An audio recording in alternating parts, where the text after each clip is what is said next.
Hello friends, welcome to Bismi Samayal. இன்னைக்கு நம்மளோட வீடியோல பெண்களுக்கு டெய்லி தேவைப்படுற கிச்சன் டிப்ஸ் தான் பார்க்க போறோம்.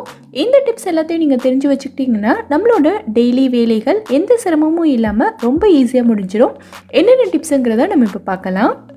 நம்ம வீட்ல வேக வச்ச முட்டையெல்லாம் பாத்தீங்கன்னா அதோட ஓடு உரிக்கும் போது முட்டையோட ஓடு வந்து நமக்கு சரியாவே உரிக்க வராது. அங்கங்க ஒட்டிக்கும். அது மட்டும் இல்லாம சில சமயத்துல முட்டையோட சேர்த்து பிஞ்சிட்டு வந்துரும். ஸோ இந்த மாதிரி பிரச்சனைகள்லாம் இல்லாமல் முட்டையோட ஓடு வந்து நமக்கு ரொம்ப ஈஸியாக டக்குன்னு கலண்டுட்டு வரணும்னா நம்ம என்ன பண்ணணுங்கிறத பார்க்கலாம். ஃபஸ்ட்டு முட்டையை வந்து நம்ம ஃப்ரிட்ஜிலேருந்து எடுத்து உடனேவே தண்ணியில் போட்டு வேக வைக்கக்கூடாது. இதை வந்து நம்ம கொஞ்ச நேரம் வெளியில் வச்சோன்னா முட்டை வந்து ரூம் டெம்பரேச்சருக்கு வந்துடும். அதுக்கப்புறமா நம்ம வந்து வேக வச்சுக்கலாம். இந்த முட்டையை நான் கொஞ்ச நேரம் ஃப்ரிட்ஜிலேருந்து எடுத்து வெளியில் வச்சுருந்தேன். இப்போ தண்ணி வந்து நல்லா சூடாயிடுச்சு. நம்ம முட்டையை இதில் சேர்த்துடலாம். இது கூடவே நம்ம வந்து கொஞ்சமாக உப்பும் ஒரு சின்ன பீஸ் அளவுக்கு எலுமிச்சைப்பழமும் சேர்த்துக்கலாம். இதை வந்து நல்லா கொதிக்க விட்டுருங்க. ஒரு 10 நிமிஷத்துக்கு நல்லா கொதிக்கட்டும். இந்த ஸ்டேஜில் முட்டை வந்து நமக்கு நல்லா வெந்திருக்கும். நம்ம ஸ்டவ் ஆஃப் பண்ணிக்கலாம். ஸ்டவ் ஆஃப் பண்ணதுக்கப்புறமா ஒரு 5 நிமிஷத்துக்கு இந்த சுடு தண்ணியிலே விட்டுருங்க. 5 நிமிஷத்துக்கு அப்புறமா இந்த தண்ணியை கீழே கொட்டிட்டு நீங்கள் வந்து நார்மல் வாட்டர் பிடிச்சி வச்சுருங்க.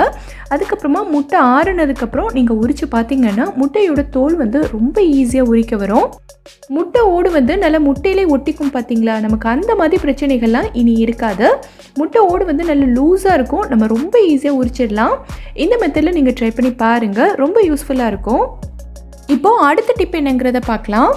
நம்ம வீட்டில் பார்த்திங்கன்னா இந்த மாதிரி பழங்கள்லாம் வாங்கி வச்சுருப்போம். ஆப்பிள், ஆரஞ்சு, வாழைப்பழம் இந்த மாதிரி பழங்கள்லாம் இருக்கும். நம்ம வந்து கடையிலேருந்து வாங்கிட்டு வர எல்லா ஃப்ரூட்ஸையுமே வந்து ஃப்ரிட்ஜில் வச்சிடுறதில்ல.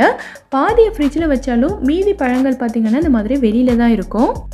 ஸோ இந்த மாதிரி நம்ம ஃப்ரூட்ஸை வெளியில் வச்சுருக்கும் போது பார்த்திங்கன்னா மழை காலத்துலேயும் சரி குளிர்காலத்துலேயும் சரி ரொம்ப சீக்கிரமாக இதில் வந்து குட்டி குட்டி பூச்சிகள் பல ஈக்கெல்லாம் வர ஆரம்பிச்சிடும்.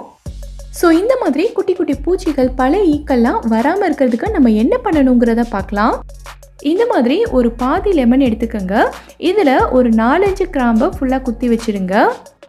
இப்போ இதை வந்து நம்ம ஃப்ரூட்ஸ் வச்சுருக்க கூடையில் அப்படியே வச்சிடலாம்.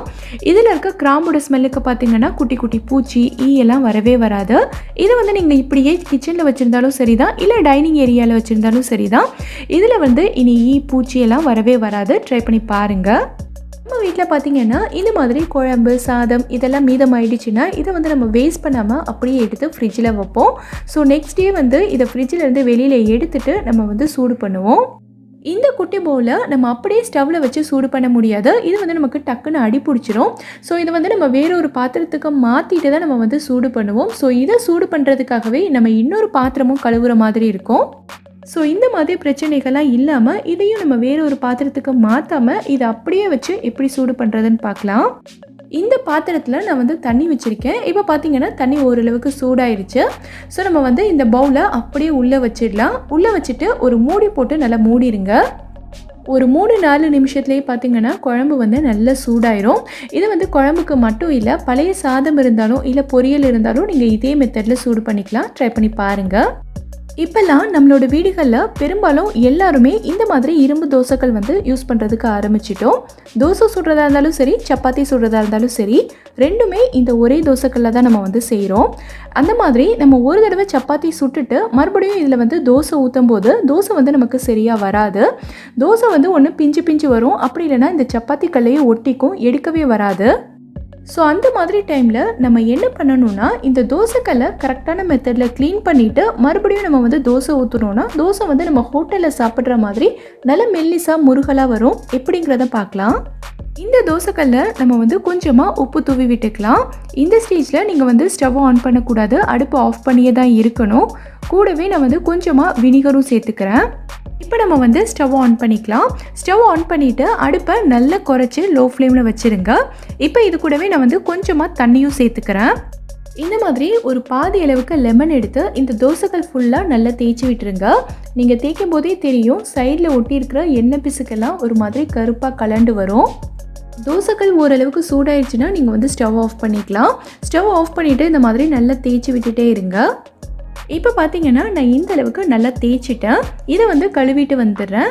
நம்ம வந்து சோப் போட்டு தேய்க்கணுன்ற அவசியம் இல்லை. நார்மல் வாட்டரில் கழுவிட்டு வந்தாலே போதும். கழுவிட்டு வந்ததுக்கப்புறமா நம்ம வந்து ஸ்டவ் ஆன் பண்ணி இந்த தோசைக்கல்லை நல்லா சூடு பண்ணிக்கலாம். தோசைக்கல் நல்லா காஞ்சதுக்கப்புறமா இதில் இந்த மாதிரி கொஞ்சமாக எண்ணெய் விட்டு ஒரு டிஷ்யூ வச்சு இந்த மாதிரி நல்லா தேய்ச்சி விட்டுட்டிங்கன்னா தோசைக்கல் வந்து நல்லா சீசனிங் ஆகிடும். இப்போது இந்த தோசைக்கல்லில் நீங்கள் வந்து தோசை ஊற்றுனீங்கன்னா தோசை வந்து நல்லா மெல்லிஸாக கிறிஸ்பியாக வரும். ட்ரை பண்ணி பாருங்கள். இந்த மாதிரி உருளைக்கிழங்கெல்லாம் பார்த்திங்கன்னா நம்ம வாங்கி கொஞ்ச நாளையிலே குட்டி குட்டியாக முளைச்சி வந்துடும். இந்த மாதிரி முளைச்சி வந்த உருளைக்கிழங்கெல்லாம் நம்ம வந்து சமையலுக்கு யூஸ் பண்ணக்கூடாதுன்னு சொல்லுவாங்க. அதுவும் மழைக்காலம் குளிர்காலம்லாம் வந்துட்டால் போதும், இது வந்து டக்குன்னு முளைச்சிரும். ஸோ இந்த மாதிரி உருளைக்கிழங்கு வந்து முளைச்சி வராமல் இது ரொம்ப நாளைக்கு ஃப்ரெஷ்ஷாகவே எப்படி ஸ்டோர் பண்ணி வைக்கிறதுன்னு பார்க்கலாம். உருளைக்கிழங்கு ஸ்டோர் பண்ணும்போது பார்த்தீங்கன்னா இதை வந்து நீங்கள் எப்போவுமே நல்ல ஒரு காஞ்ச இடத்துல தான் வைக்கணும். சிங்க் ஏரியா பக்கத்துலையோ இல்லைனா தண்ணி கேன் இருக்கிற இடத்துலையோ இந்த மாதிரி ஈரப்பதமான இடத்துல இதை நீங்கள் வைக்கவே கூடாது. உருளைக்கிழங்கு இருக்கிற கூடவே இந்த மாதிரி 2 ஆப்பிளையும் சேர்த்து போட்டு வச்சுருங்க. இந்த மாதிரி ஆப்பிளையும் நம்ம சேர்த்தே போடுறதுனால உருளைக்கிழங்கு வந்து அவ்வளோ சீக்கிரத்தில் நமக்கு முளைச்சி வராது. ரொம்ப நாளைக்கு ஃப்ரெஷ்ஷாகவே இருக்கும். ட்ரை பண்ணி பாருங்கள். நம்மளில் நிறைய பேருக்கு இட்லி சுடும்போது பார்த்திங்கன்னா இட்லி வந்து நல்லா சாஃப்டாகவே வராது, ஒரு மாதிரி ஹார்டாக கல் மாதிரி இருக்கும். இன்னும் சில சமயங்களில் பார்த்திங்கன்னா இட்லி வந்து நம்ம சுட்டி எடுக்கும்போது நல்ல சாஃப்டாக இருக்கும். பட் அதை வந்து நம்ம பேக் பண்ணி லஞ்சுக்கெல்லாம் கொடுத்து அனுப்பும்போது பார்த்திங்கன்னா நல்லா ஹார்டாயிடும், சாப்பிடவே முடியாது. ஸோ அந்த மாதிரி எதுவுமே ஆகாமல் நம்ம இட்லி வந்து எவ்வளோ நேரம் ஆனாலும் நல்ல சாஃப்டாக பஞ்சு மாதிரி இருக்கிறதுக்கு நம்ம என்ன பண்ணணுங்கிறத பார்க்கலாம். எப்போவுமே இட்லிக்கு ஊற வைக்கும் போது அரிசி உளுந்தோட ரேஷியோ பார்த்திங்கன்னா 4:1 தான். அதாவது 4 பங்கு அரிசி எடுத்திருந்தீங்கன்னா 1 பங்கு வந்து உளுந்து எடுத்துக்கோங்க. நான் இன்றைக்கி பார்த்திங்கன்னா இட்லி தோசைக்கு போடுற அரிசி தான் எடுத்திருக்கேன். கூடவே வந்து 1 டேபிள் ஸ்பூன் அளவுக்கு வெந்தயமும் ஊற வச்சுக்கோங்க. இது பார்த்திங்கன்னா ஒரு 4லேருந்து 5 மணி நேரத்துக்கு நல்லா ஊறணும். அதுக்கப்புறமா நம்ம வந்து அரைக்கலாம். அரைக்கும் போது பார்த்திங்கன்னா நம்ம உளுந்து தனியாக அரிசி தனியாக தான் அரைக்கணும், ரெண்டுத்தையும் சேர்த்து அரைக்காதீங்க. இப்போ ஃபஸ்ட்டு நான் வந்து உளுந்து தான் அரைச்சிட்ருக்கேன். உளுந்தை வந்து நம்ம நல்லா சாஃப்டாக அரைச்சிக்கணும். ஏன்னா உளுந்து எந்த அளவுக்கு சாஃப்டாக அரைப்படுதோ நமக்கு இட்லியும் அந்த அளவுக்கு சாஃப்டாக வரும். இது அரைக்கும் போதே உங்களுக்கு தெரியும், நல்லா பொங்கி வரும். உளுந்து அரைக்கும் போது கூடவே இந்த மாதிரி 4-5 ஐஸ் க்யூப்பும் சேர்த்துக்கங்க.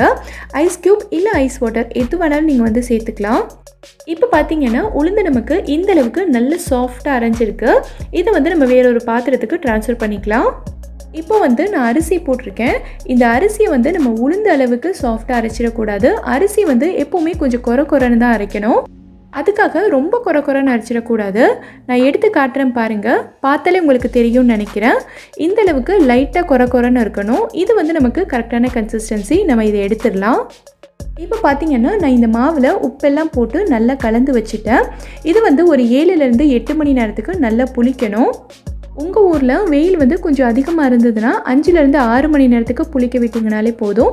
மாவு வந்து நல்லா பொங்கி நல்லா திக்கான கன்சிஸ்டன்சியில் வரும். நல்லா கலந்து விட்டுட்டு நீங்கள் இட்லி ஊற்றிக்கலாம். இப்போ நான் சொல்லியிருக்க டிப்ஸ் எல்லாத்தையும் ஃபாலோ பண்ணி நீங்கள் வந்து இட்லி செஞ்சிங்கனாலே போதும். இட்லி வந்து நல்ல சாஃப்டாக பஞ்சு மாதிரி வரும். கண்டிப்பாக ட்ரை பண்ணி பாருங்கள்.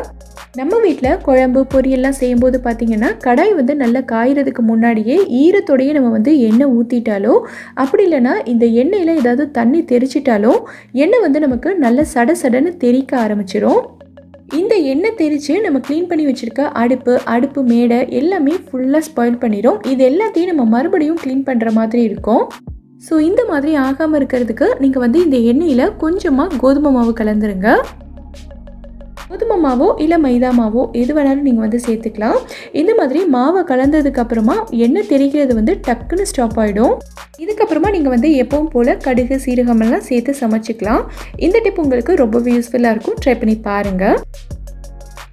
இந்த மாதிரி முட்டைகோஸ் எல்லாம் பார்த்திங்கன்னா சில வீடுகளில் குழந்தைங்க சாப்பிடவே மாட்டாங்க. இதை வந்து நம்ம பொரியல் பண்ணாலும் சரி இல்லை வேறு ஏதாவது காய்கறிகள் கூட சேர்த்து கொடுத்தாலும் சரி சாப்பிட மாட்டாங்க. ஃப்ரைட் ரைஸில் போட்டிருக்கிறத கூட தனித்தனியாக எடுத்து வச்சுட்டு தான் சாப்பிடுவாங்க. ஸோ இந்த மாதிரி இருக்கிற குழந்தைங்களுக்கு முட்டைகோஸை வந்து நீங்கள் கட் பண்ணாமல் இந்த மாதிரி ஒரு கேரட் துருவுறது வச்சு இதை ஃபுல்லாக துருவிடுங்க. முட்டைக்கோஸை துருவும் போது பார்த்திங்கன்னா இந்த அளவுக்கு நல்ல பொடியாக ஆயிரும். ஃப்ரைட் ரைஸ்லாம் கொஞ்சம் நீளமான சைஸில் இருக்கிறதுனால தான் அவங்க வந்து தனித்தனியாக எடுத்து வைக்கிறாங்க. இந்த மாதிரி நல்லா துருவிட்டோன்னா இதில் கேபேஜ் சேர்த்துருக்கோம் அப்படிங்கிறதே உங்களுக்கு வந்து தெரியாது. இதே மெத்தடில் நீங்கள் வந்து துருவிட்டு இதை நீங்கள் பொரியல் கூட பண்ணிக்கலாம். நம்ம வந்து நல்லா ஃபைனாக துருவி இருக்கிறதுனால இது ரொம்ப சீக்கிரமாக குக் ஆயிரும். ட்ரை பண்ணி பாருங்கள். நம்ம எல்லார் வீட்லேயுமே பார்த்திங்கன்னா இந்த மாதிரி ஸ்டீல் வாட்டர் பாட்டில்ஸ் இருக்கும். இதை வந்து நம்ம யூஸ் பண்ணாமல் கொஞ்ச நாள் மூடி வச்சுருந்தாலே போதும். மறுபடியும் எடுத்து யூஸ் பண்ணும்போது பார்த்திங்கன்னா இதுலேருந்து ஒரு மாதிரி ஸ்மெல் வர ஆரம்பிச்சிடும். அது மட்டும் இல்லாமல் கொஞ்ச நாள் யூஸ் பண்ணாலே இந்த ஸ்டீல் வாட்டர் பாட்டிலில் அடியில் பார்த்திங்கன்னா ஒரு மாதிரி கரை பிடிச்சிடும். அடியில் மட்டும் இல்லை, கழுத்து பகுதியில், வாய் பகுதியிலலாம் பார்த்திங்கன்னா ஒரு மாதிரி கரை பிடிச்ச மாதிரி இருக்கும். ஸோ இந்த மாதிரியெல்லாம் ஆகாமல் இந்த வாட்டர் பாட்டிலை நம்ம எப்படி புதுசு மாதிரியே மெயின்டைன் பண்ணணுங்கிறத பார்க்கலாம். வாட்டர் பாட்டிலில் நம்ம வந்து கொஞ்சமாக பேக்கிங் சோடா சேர்த்துக்கலாம். இது வந்து நம்ம எப்போவுமே சமையலுக்கு யூஸ் பண்ணுற ஆப்ப சோடா தான். இது கூடவே கொஞ்சமாக வினிகரும் ஒரு 1/4 டம்ளரை விட கம்மியாக தண்ணியும் சேர்த்துக்கிறேன். இப்போ இந்த வாட்டர் பாட்டிலை நல்லா டைட்டாக மூடிட்டு இதை வந்து நல்லா குலுக்கி விட்டுறலாம். ஒரு 2 நிமிஷத்துக்கு இதை வந்து இந்த மாதிரி நல்லா குலுக்கி விட்டுருங்க. நம்ம சேர்த்துருக்க பேக்கிங் சோடாவும் வினிகரும் பார்த்திங்கன்னா இதில் இருக்க கரை எல்லாத்தையுமே ஃபுல்லாக எடுத்துரும். நம்ம சேர்த்துருக்க பேக்கிங் சோடாக்கு ஏதாவது ஸ்மெல் இருந்ததுன்னா அதை ஃபுல்லாக அப்சர்வ் பண்ணுற தன்மை இருக்குது. ஸோ இந்த பாட்டிலில் இருக்கிற ஸ்மெல்லும் இனி இருக்காது. ஒரு 5 நிமிஷம் வந்து இது அப்படியே இருக்கட்டும். ஒரு 5 நிமிஷத்துக்கு அப்புறமா இதை வந்து ஃபுல்லாக கீழே கொட்டிட்டு மறுபடியும் நீங்கள் எப்பவும் போல் பாத்திரம் கழுவுற லிக்விட் போட்டு இதை வந்து நல்லா கழுவி எடுத்துருங்க. இந்த மாதிரி செய்யும்போது பார்த்திங்கன்னா பாட்டிலில் இருக்க ஸ்மெல்லும் நமக்கு போயிடும். அடியில் பிடிச்சிருந்த கரையும் நமக்கு வந்து ரிமூவ் ஆயிடும்.